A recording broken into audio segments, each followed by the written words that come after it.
பேரூராட்சி, நகராட்சி, ஊராட்சி ஒன்றியங்களுக்கான தலைவர், செயலாளர், பொருளாளர், துணைத் தலைவர், துணை செயலாளர் உள்ளிட்ட பொறுப்புகளை, நியமனங்களை இன்றைக்கி வழங்கி திருச்சி மாவட்டத்தில் இருக்கிற 9 சட்டமன்ற தொகுதிகளுக்கும் முறையாக தேர்ந்தெடுக்கப்பட்ட நிர்வாகிகளையும் அறிவிக்க இருக்கிறேன்.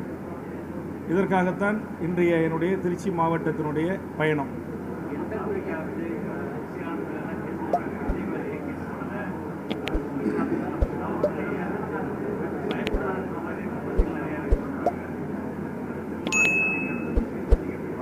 இல்லை, இந்த கேள்வியை நான் கிருஷ்ணகிரியில் உங்களை போன்ற அனைத்து பத்திரிகை ஊடக நண்பர்களுடைய மாநாட்டில் தமிழ்நாட்டில் முதலாவதாக இதற்கான ஒரு கண்டனத்தை பதிவு செய்து நடிகர் விஜய் அவர்களை பார்ப்பதற்காக அவருடைய ரசிகர்களும் பொதுமக்களும் வருகின்றிருக்கிறார்கள்.